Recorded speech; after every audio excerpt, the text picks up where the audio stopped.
Hello friends, இப்போ நான் பார்க்க போகிறோம்னா ஃபேஸ்புக்கில் வீடியோ எப்படி தான் அப்லோட் பண்ணுறதா பார்க்க போகிறோம். போஸ்ட் பண்ணுறது சரி, அப்லோட் பண்ணுறது சரி, எப்படி அப்லோட் பண்ணுறதா பார்க்க போகிறோம். அதை நீங்களே கவனிப்பீங்க. வாங்க வீடியோக்குள்ள போகலாம். ஃபேஸ்புக் ஆப்பை ஓப்பன் பண்ணிக்கோங்க. ஓப்பன் பண்ணிவிட்டு அதில் ஐடி உங்களோட சேனலில் வைங்க. உங்களோட ஐடி போங்க. உங்களோட ஐடி போயிட்டு செலக்ட் பண்ணிக்கோங்க. செலக்ட் பண்ணிவிட்டு இப்படி கொஞ்சம் வெளியில் வந்தீங்கன்னா உங்களோட ஐடி தொடுங்க. லோகோ தொட்டிங்கன்னா உள்ளே வரும்.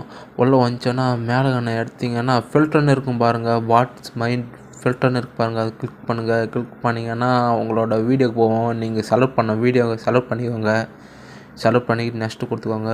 அப்புறமேட்டுக்கு கீழே வந்து நெக்ஸ்ட்டு கொடுத்துக்கோங்க. நம்ம அப்லோடு தான் பண்ண போகிறோம், வேறு எதுவும் இல்லை. மேலே டைட்டில் கேட்கும். மேலே டைட்டில் எழுதிக்கோங்க. என்ன டைட்டில்னா வீடியோவை பொறுத்து டைட்டில். நான் ஜீவா கேமிங் பிளேன்னு போட்டுக்கிறேன். ஜீவா கேம் பிளேன்னு போட்டுருக்கேன். நீங்கள் உங்களுக்கு வீடியோ பொறுத்து எதனா சாங்ஸ் போட்டு பார்த்தீங்கன்னா சாங்ஸ்